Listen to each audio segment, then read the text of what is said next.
Toastmasters Saman.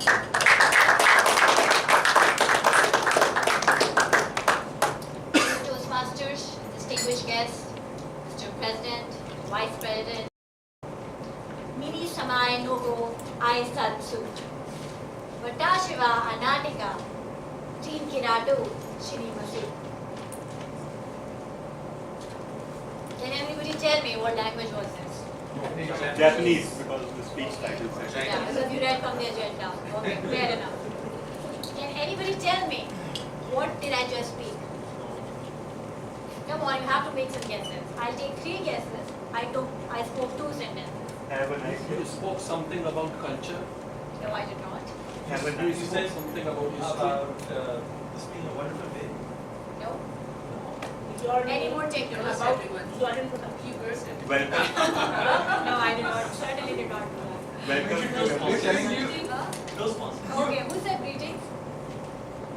Oh, okay, that is partially correct, so I'll give you a quarter of a point on that. Yes. So what it said was, greetings to all of you, Mini Samai Nogo, Ai Satsu, Vatashiva Anatika, Jin Kiratu, Shinimasu.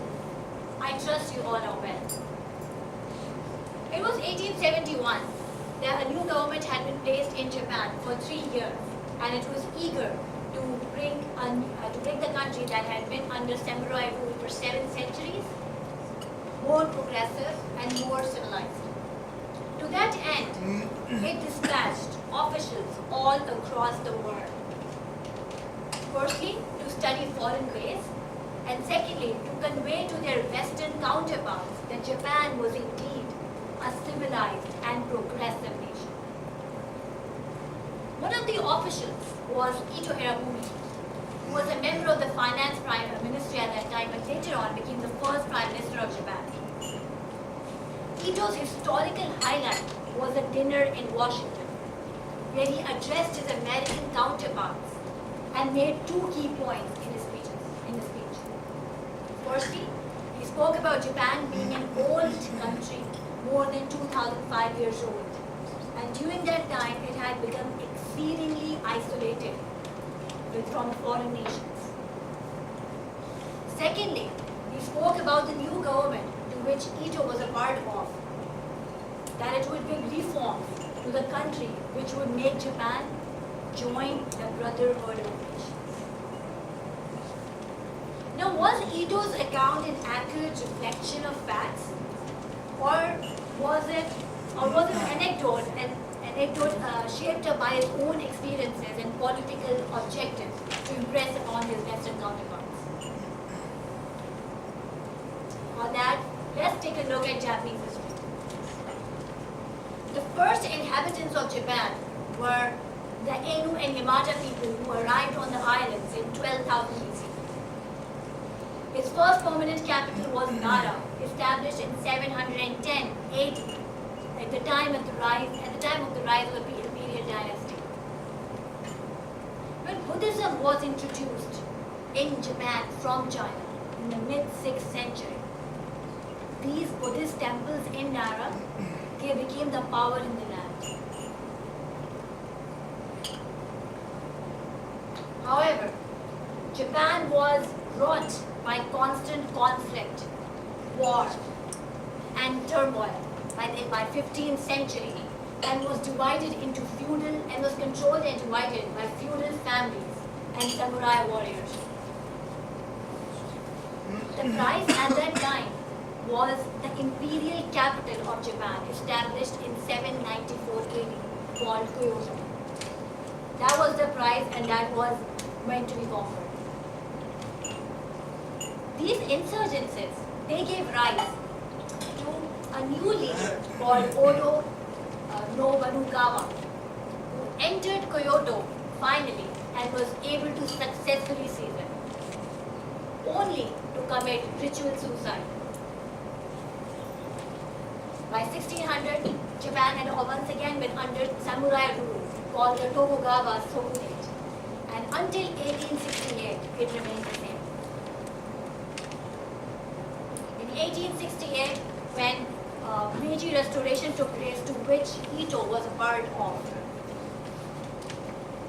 Japan opened up to trade and development. And later on,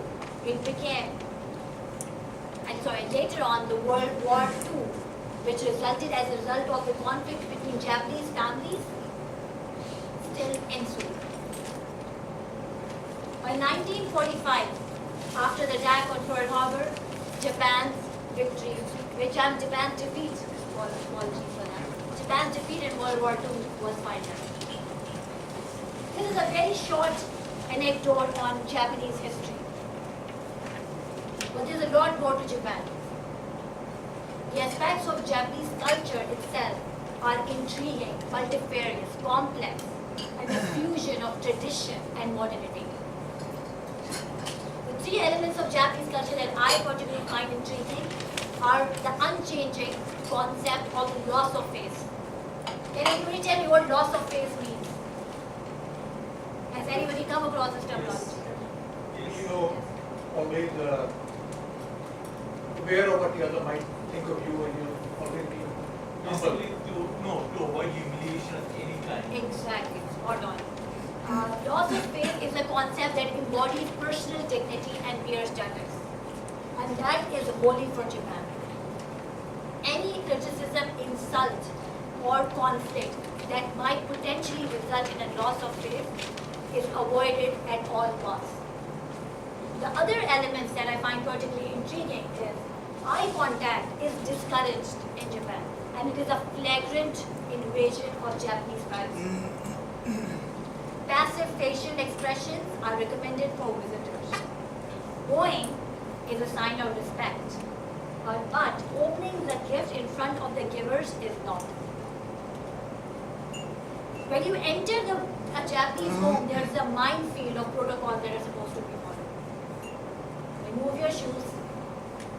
When you eat, make sure that you leave something on your plate if you don't want another helping.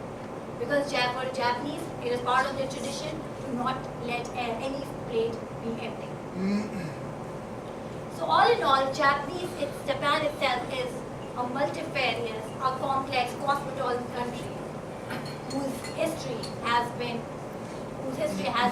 full of conflicts and war, but now it is a country that is open for trade and open to foreign